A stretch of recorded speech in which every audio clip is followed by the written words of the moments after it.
So our story of FDR doesn't actually start in the 1930s or with the election of FDR. It starts with Woodrow Wilson and the 1913 creation of the Federal Reserve, and subsequently with the Federal Reserve, the needed creation of the income tax, as a central bank can't really function in its full power without a income tax. Coincidentally, the income tax started off as merely a tax on multimillionaires and dynasties. That was changed dramatically shortly after the creation of the Fed in order to fund the U.S. involvement in World War I, of which many historians believe the United States had no need to be involved in. As long as also your author also believes this. Now, the Federal Reserve Act, in essence, did something very destructive to society and economy and government. It gave private banks, the Federal Reserve, and its member banks, the ability to create money through debt, through lending. So every time a loan is made to a person at a bank, that money was no longer created via 100% full reserve banking and transferred from one account to the other. No, instead, the Federal Reserve created banknotes, and those banknotes were given to the lender, and those notes were exchanged as real money, as gold. Now, as you would figure out, this creation scheme, this scam, this Ponzi scheme of lending was restrained by the gold standard. As we'll find out earlier, the gold standard had to be abolished because of fractional reserve banking, and the Fed ended up taking all the gold from the U.S. citizens. But nonetheless, because of the Fed's existence, the 1920s became what was known as the Roaring Twenties, a massive expansion of credit, as you can see here by esteemed economist Stephen King, Australian professor and economist. The private debt to GDP ratios during the 1920s exploded, and we had a massive increase in money supply, aka debt, aka loans, from the Federal Reserve System. Eventually, like all artificially created economic stimuluses, this bubble burst, and we got ourselves the Great Depression. And that's, in essence, where we find and come to Franklin Delano Roosevelt. Life under Franklin Delano Roosevelt. Society changed under Franklin Delano Roosevelt more than any other president in U.S. history, and possibly in the modern history of the world. We had the invention of Social Security, banking holidays, the removal of the gold standard, the FDIC insurance, the Banking Acts of 1933 and 35. We had a Security and Exchange Act, the formation of Glass-Steagall, the creation of Fannie Mae, the FHA, and of course the Reconstruction Finance Corporation. Franklin Delano Roosevelt either unwittingly handed society and the U.S. Constitution and government over to privately owned and controlled banks. He either unwittingly did this or was an agent of the banks. The author does not know and does not pretend to know FDR's motives, as FDR painted himself as a people's champion and was allegedly hated by the banks, as you can see from some of his early speeches on the presidential campaign. We had to struggle with the old enemies of peace, business and financial monopoly, speculation, reckless banking, class antagonism, sectionalism, war profiteering. They had begun to consider the government of the United States as a mere appendage to their own affairs. And we know now that government by organized money is just as dangerous as government by organized mob.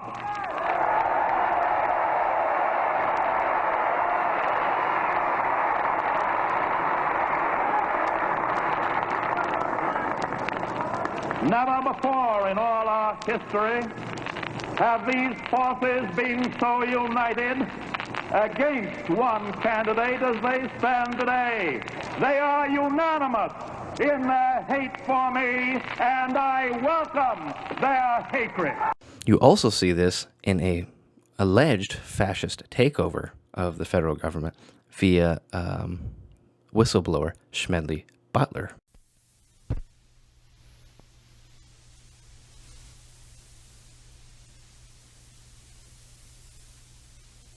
I appeared before the Congressional Committee, the highest representation of the American people, under subpoena to tell what I knew of activities which I believe might lead to an attempt to set up a fascist dictatorship. The plan as outlined to me was to form an organization of veterans, to use as a bluff, or as a club at least, to intimidate the government and break down our democratic institutions. The upshot of the whole thing was that I was supposed to lead an organization of 500,000 men, which would be able to take over the functions of government. I talked with an investigator for this committee who came to me with a subpoena on Sunday, November 18th. He told me they had unearthed evidence linking my name with several such veteran organizations. As it then seemed to me to be getting serious, I felt it was my duty to tell all I knew of such activities to this committee. My main interest in all this is to preserve our democratic institutions. I want to retain the right to vote, the right to speak freely, and the right to write. If we maintain these basic principles, our democracy is safe. No dictatorship can exist with suffrage, freedom of speech, and press. Did FDR plot a false flag to make himself appear an enemy of the fascists and ultra-elite oligarchs at the time in order to pull off the greatest fascistic banker heist in the history of the world? I don't know, but certainly FDR was a friend of the oligarchs and banking elite. Despite his minimal restrictions on banking, like Glass-Steagall and Securities Act, dealing with transparency within banking, FDR handed the U.S. economy and its society over to the Federal Reserve and the private banks via the Gold Confiscation Act of 1933, which was signed in via executive order from the emergency powers granted by the 1933 Banking Act, and subsequently the 1935 Banking Act, which granted the Federal Reserve new independence and powers not yet given to it via the federal government. $3,500,000 home of the Federal Reserve, founded in the Wilson administration, is opened in Washington. The board, now headed by Mariner S. Eccles, is present as the building is dedicated by President Roosevelt. I dedicate this building today to progress toward the ideal of an America in which every worker will be able to provide his family at all times with an ever-rising standard of American comfort.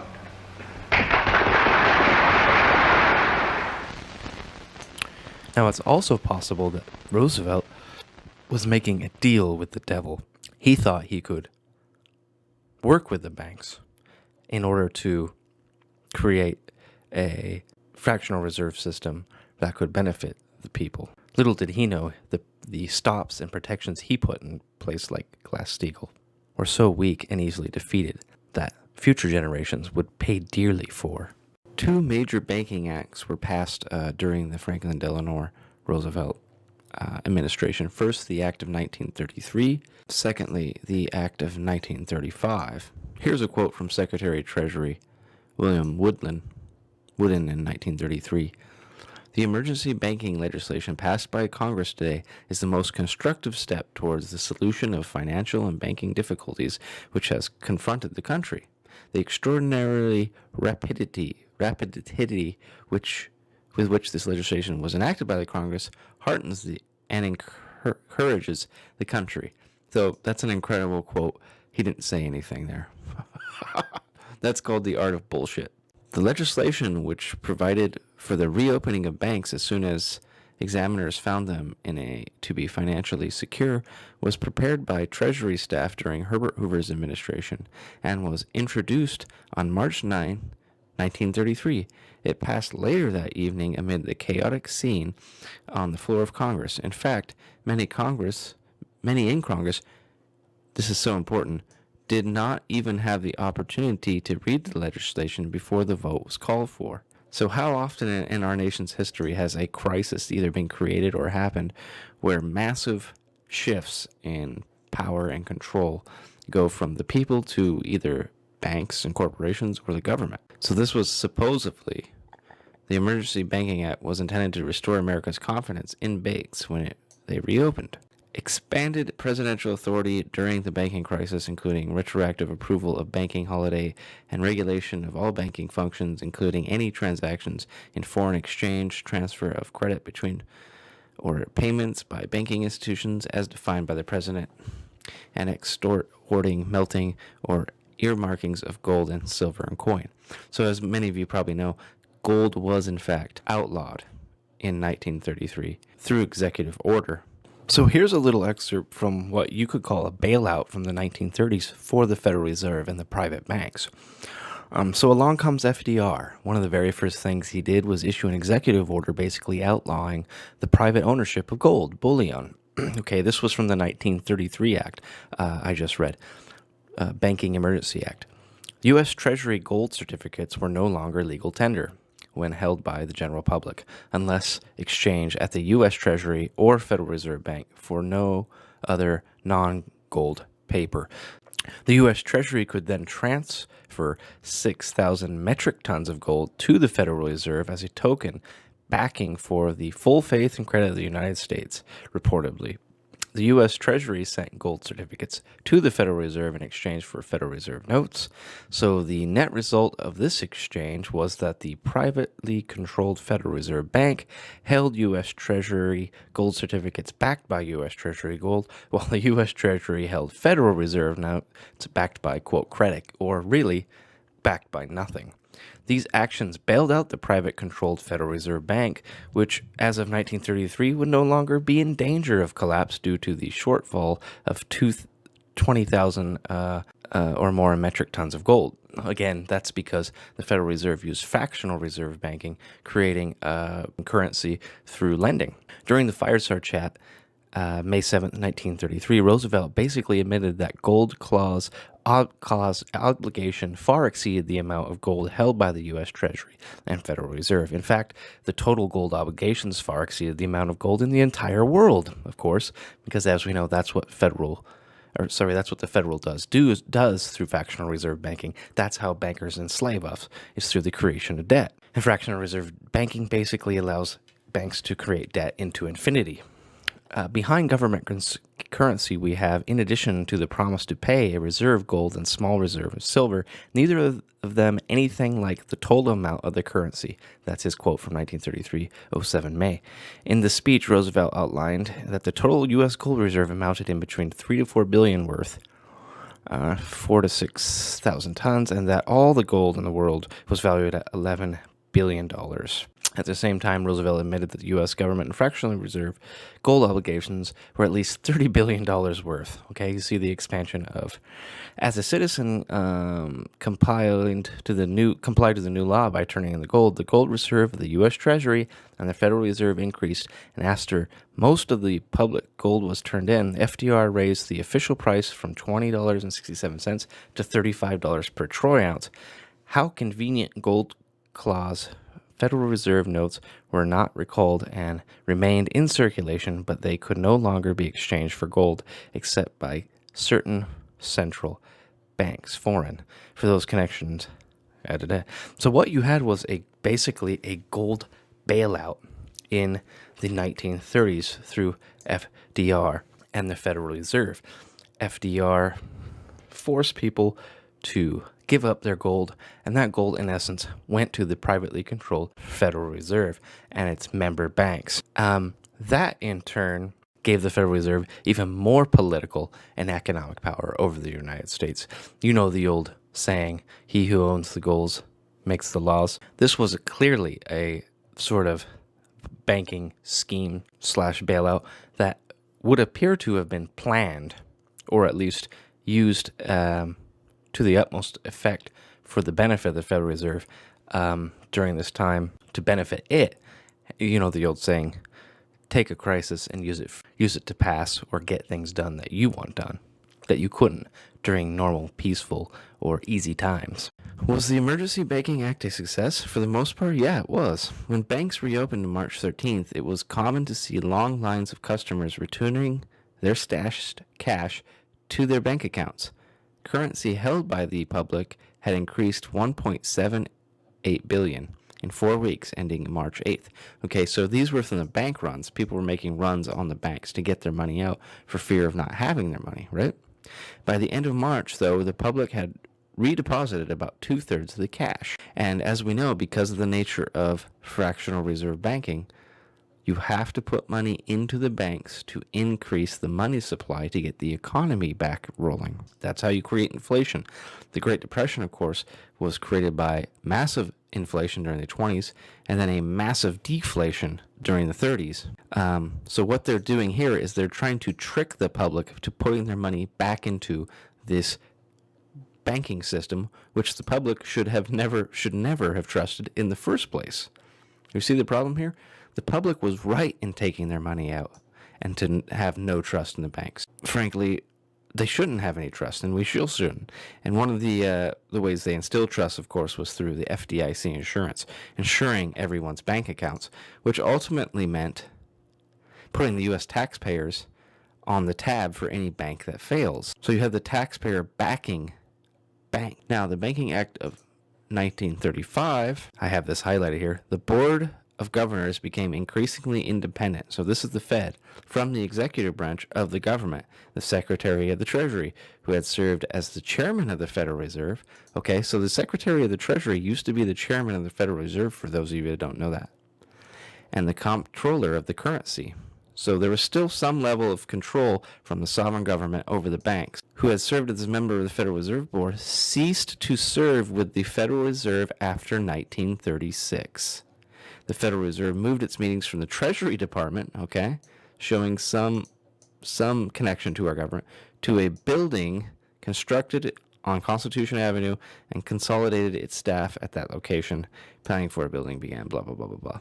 So you see here a massive uptake in Federal Reserve power and independence from the 1935 Banking Act. What is the proper relationship, what should be the proper relationship between a chairman of the Fed and a president of the United States? Well, first of all, the Federal Reserve is an independent agency, and that means basically that there is no other agency of government which can overrule actions that we take. So long as that is in place and there is no evidence that the administration or the Congress or anybody else is requesting that we do things other than what we think is the appropriate thing, then what the relationships are don't frankly matter. And I've had very... Before starting this documentary, I didn't think that Franklin Delano Roosevelt was a bankster, oligarchy sellout, or agent. But having read the research, having looked at the laws passed, and seemingly the systematic nature of the passage of the laws, that coupled with the knowledge that the Federal Reserve owners and board members must have had, knowing the inflationary nature of their lending scheme and what it would do to the U.S. economy, one would think they would put candidates up in order to appease the public and the masses, i.e., they knew after their system went to its logical conclusion, which is bankruptcy and collapse, there would be public upheaval. That upheaval would have to be tempered, and they'd have to use that energy in order to gain more power somehow. And the FDR era was exactly that. The Federal Reserve ended up getting more power, gaining more power, more control, as we showed in the 1935 Banking Act. But also the federal government swole in its proportion and its level of tax burden it took in, the creation of multiple departments, multiple social programs, Social Security, the initiation of a Social Security number given to you at birth, the FDIC, Fannie Mae, the federal owning of mortgages, which has turned into a gigantic disaster. This looks like a concerted effort. And having studied this now a bit, I now tend to think, despite my love of FDR for his infrastructure programs and his domestic policies pertaining to tariffs and his sort of America First economic policies, his monetary and banker policies look treasonous.